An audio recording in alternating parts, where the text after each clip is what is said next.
عاملين ايه؟ يا رب تكونوا بخير جميعا. النهارده هنعمل مع بعض مخلل الزيتون التفاحي. انا عملت معاكم قبل كده مخلل الزيتون اللي هو الكلاماتا بطريقه جميله بثلاث طرق، وكان جميل جدا وناس كتير قالت لي الطريقه بتاعتك جميله جدا وجربته وقالت لي حلو جدا. فالنهارده قلت اعمل معاكم بقى، ما كنتش عامله معاكم الزيتون التفاحي قبل كده. هعمل معاكم النهارده الطريقه بتاعت الزيتون التفاحي بطريقه جميله جدا برضه هتعجبكم ان شاء الله.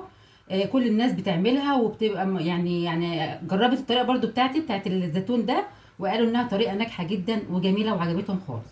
تمام كده. هنبدا بقى. انا جايبه حوالي 7 كيلو زيتون تفاحي. هتشتري الزيتون التفاحي ازاي؟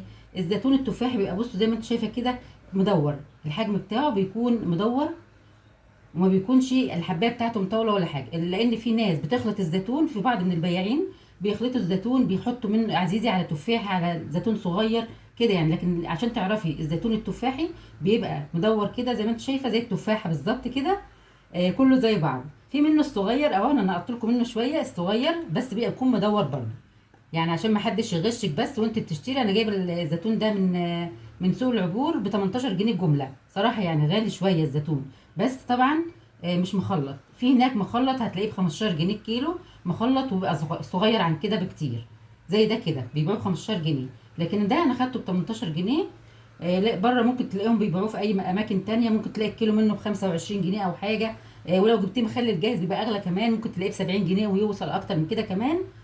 فانت ممكن تجيبي بس على قدك، ممكن تجيبي 2 كيلو زيتون على قدكم برضو، وتجربي كده في كيلو في 2 كيلو. ان شاء الله الطريقه بتاعتي اللي انا هعملها معاكم دي تعجبك. الزيتون هنغسله طبعا كويس جدا جدا. في ناس بتفلقه في يعني بتشقه، وفي ناس بتعمله زي ما هو كده، ما تنقعوش في الميه خالص. يعني انا ما بنقعش الزيتون بصراحه خالص في الميه. هنحتاج معاه كمان، وريتك كمان خلاص الزيتون ده. ولو في اي واحده مثلا تكون طريه او فيها اي حاجه استبعديها خالص. هتلاقي في نقط بنفسجي زي كده، دي عادي خالص بتبقى في الزيتون عادي، ما فيش حاجه يعني. كويسه برضه. اي حاجه بس تكون طريه استبعديها من الزيتون وتغسليه وتصفيه وتجهزيه كده ان احنا نعمله. هنعمل بقى كمان ايه معايا. انا جايبه فلفل. لقيت بصراحه الفلفل ده جميل جدا، حتى وانت بتشتري زيتون بتلاقي الفلفل ده معظم اللي بيبيعوا زيتون بيبقى متخلل معاه الفلفل الصغنن الناشف ده. ليه بقى؟ ما بيتهريش وبيفضل زي ما هو لحد اخر زيتونيه. تمام، ولحد اخر فلفلايه برده. يبقى كده جايبه برده كمان معاه نص شطه من دي، وكمان شطه حمراء هقطعها عليه، وجزر طبعا هنبشره، والملح بتاعنا. والميه هنسخنها، الميه هنغليها، المحلول بتاع الملح. هنغلي الميه ونسيبها تبرد ونحط، وهقول لكم هتحطوا ملح قد ايه. هنبدا بس اقول لكم هنعمل ايه في الزيتون بتاعنا ده. الزيتون يا اما تشقيها يا اما هتعمليها ازاي. بكلوه ايديكي كده اهي. بصي فلقتها، هي بتتفلق بسرعه. تمام كده. هتعمليها ازاي بقى؟ عايزه اوريكم برده عشان تبقى قريبه ليكم. شيل بس الحاجات دي اهي يا جماعه، يا رب تكون واضحه. بس بكلوه ايدك كده وتروحي ايه، ضغط عليها اهي. تضغطي عليها تتفلق معاك على طول كده. تمام كده بيبقى جميل جدا. واحده كمان اهي، اضغطي جامد اهي كده كده اهي. شايفين البذر باين ازاي؟ ممكن بقى تحشيه لو عايزه تحشيه، مثلا تشيل البذره وتحشيه جزر على جزر وملح وكده في قلبها برضه. في ناس بتحشيه. لو مش عايزه بقى وعايزه تخليه يعني تشقيه من الجنبين اهي، ممكن تعملي، مش عايزه تعمليه كده تروحي شقاه شقه كده من الجنب ده وشقه من الجنب التاني، فتحه صغيره بس كده، علشان طبعا الملح يوصل له ويبقى حلو. هعمل طبعا كل الكميه دي بالطريقه اللي انا ايه قلت لكم عليها دي اهي. بس انا بحب اعمله كده بصراحه اهو، بتفيق منك بسرعه وسهل وسريع على طول اهي. كده تضغطي عليها، مش هتتهري ولا اي حاجه اهي.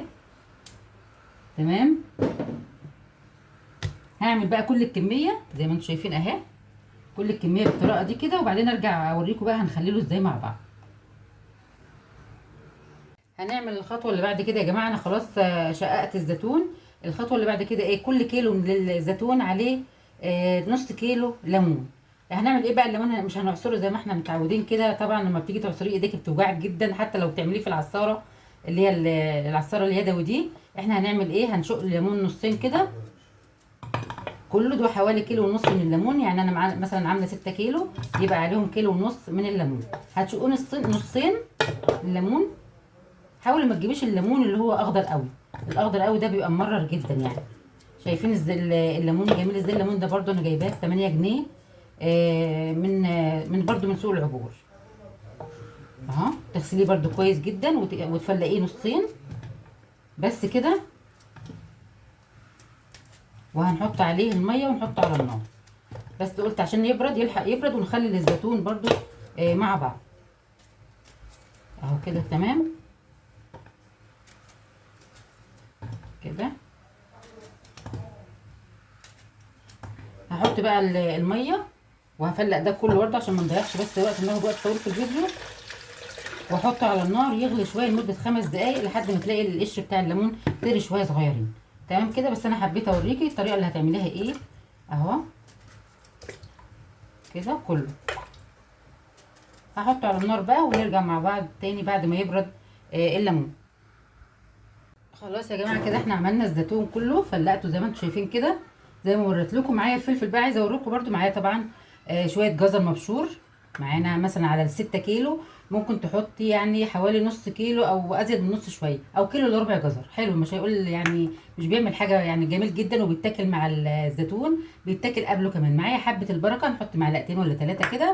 معانا كمان فلفل شطه احمر، لازم الفلفل ده، احنا بنحب الشطه جدا والزيتون لازم يكون مولع نار. هنعمل ايه بالفلفل بقى اللي قلت لكم عليه ده؟ هنشيل القشره دي اللي ورا دي كده، هو ناشف زي ما قلت لكم خالص، بس هنشيلها علشان ايه؟ الميه تدخل جواه ويتملح كويس بس كده. وهنعمل فيه ايه كمان؟ هنروح نغزينه نغزه صغننه خالص كده اهي، صغننه خالص، شرطه صغيره بس كده. كل الفلفل ده انا هعمله بنفس النظام اللي بقول لكم عليه ده كده. تشيل العلق بس الاخضر من ورا كده اهو، وشرطه صغيره كده. بيبقى جميل جدا الفلفل ده يا جماعه، الصغنون ده ناشف ما بيتهريش خالص اهو كده اهو. شيلها، تعملها سهل جدا جدا يعني.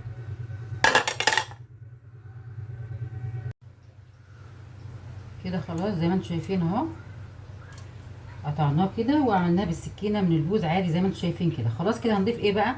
الشطه. يا رب يكون بس كل حاجه واضحه قدامكم. ودي بقى الشطه الحمراء، البذر بتاعها عادي خالص. وكمان هنضيف الجزر مبشور. بسم الله. حاجه يا جماعه جميله جميله جميله جدا بصراحه يعني. مخلل الزيتون ده بيتعمل يعني الناس كلها بتشكر فيه بالطريقه بتاعتنا دي. جربوها ان شاء الله هتعجبكم جدا جدا. هنحط بقى كيس ملح، لان كل كيلو زيتون عليه معلقتين ونص ملح، فهو يعني حوالي كيس ملح عليه. تمام كده كله تمام. ونقلب برضو كده. نقلب بقى بحاجه ايه تكون نعرف نقلب بيها، معلقه كبيره اهي عشان دي مش هتنفع. هنحط بقى كمان ايه؟ معلقتين حبه البركه. بسم الله عليها اهو، معلقتين كبار كده. تمام. هنضيف بقى كمان ايه؟ نجيب بقى الليمون بتاعنا اهو. كل حاجه احنا لحد دلوقتي ما ضفناش اي ميه يا جماعه من الحنفيه. اوعي تعملي كده. اللي انت هتضيفيه هيبقى الليمون اللي احنا غليناه مع بعض زي ما انتم شايفين كده اهو. يا رب يكون واضح قدامكم. الليمون هتعصري القشر بتاعه كده اهو كله في قلبه يعني، بس يكون بارد طبعا، ما يكونش سخن اهو يا جماعه. شوفوا جميل جميل جدا جدا جدا. محدش يقول بقى هيمرر او حاجه، لا خالص. جربي الطريقه دي هتعجبكم جدا. اهم حاجه تعصريه كله كده، وطبعا تضيفيه اللي تعصريه تضيفيه على ايه؟ تفضي بس شويه من الميه اهو. فضيناها ونعصر الباقي كل ده ونحطه برده على ايه؟ على الليمون اهو. او ممكن بقى نبقى نضيفه على الوش من فوق بتاع البطرمان. عايزه تحطي مع الزيتون حطي. نقلب بس كله كده الاول. بسم الله اهو. كله من فوق لتحت من فوق لتحت اهو يا جماعه.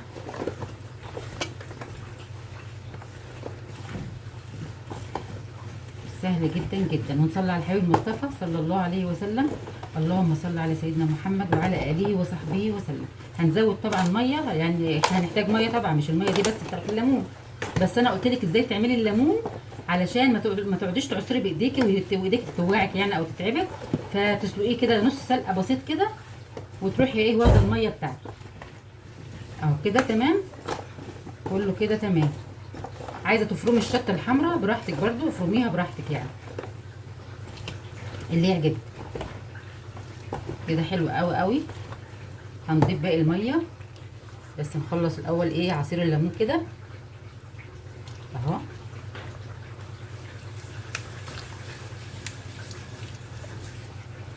الفكره دي فكره تحفه يعني.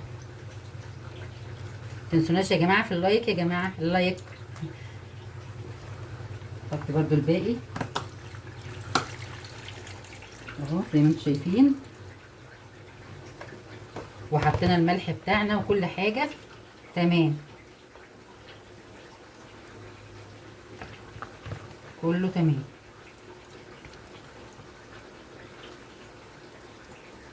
نقلب برضو، نقلب كله ده مع بعضه كده.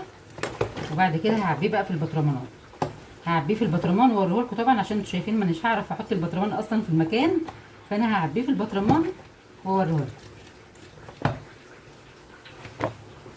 في حاجه يا جماعه ضروري لازما، معلش ما قلتهالكوش برضو، عندي ربطه كرفس حلوه كده كبيره شويه، هنضيفها عليها برضو ونقلب برضو الخليط ده كده مع بعضه.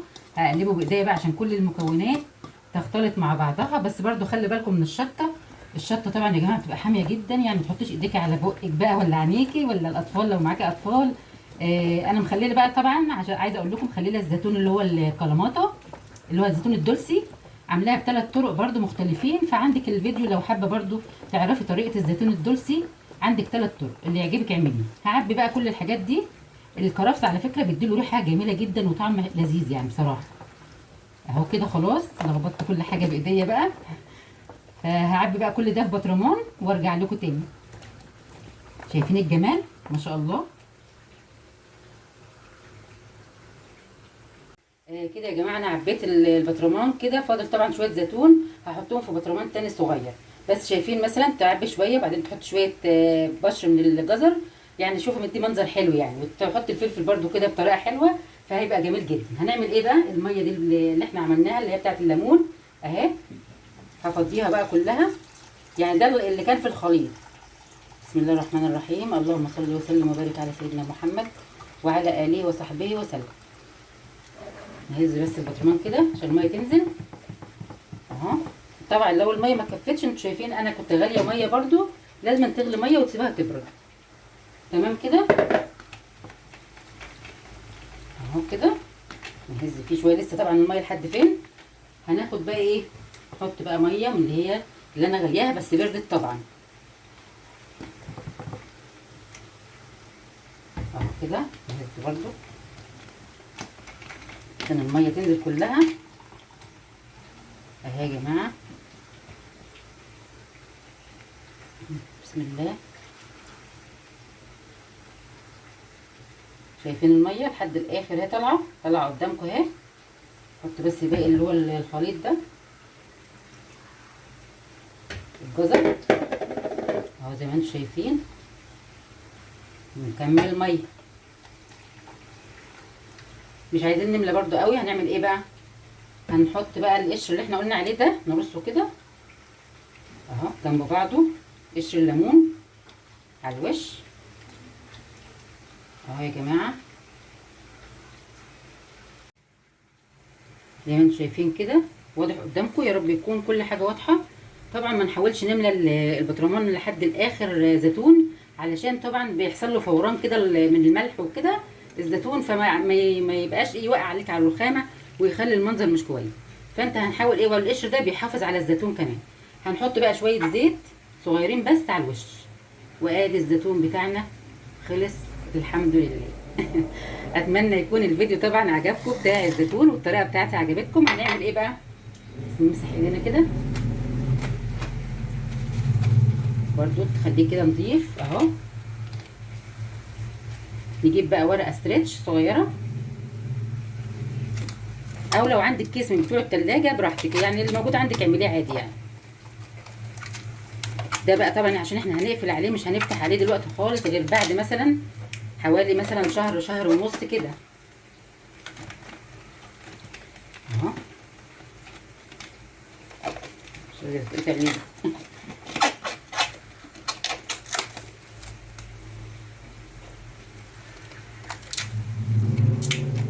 هحط بقى كيس وخلاص، لان الورق الاسترتش بصراحه طلع مش عارفه اظبطه خالص، فهتحط كيس كده وخلاص، او ورق استرتش لو انت عندك وعرفتي تعمليه.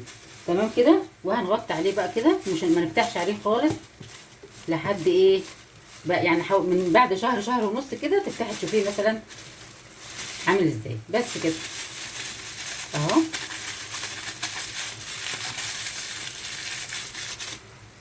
وادي الزيتون بتاعنا اتخلل في ابسط صوره وكويس جدا شكله زي ما انتم شايفين. اتمنى يكون الوصفه الزيتون بتاعي، طريقه التخليل بتاعتي عجبتكم، ولو عجبكم الفيديو ما تنسوش تدعمونا بلايك، واللي مش مشترك عندي في القناه يشترك ويفعل زر الجرس، واشوفكم على خير ان شاء الله في فيديو جديد. مع السلامه.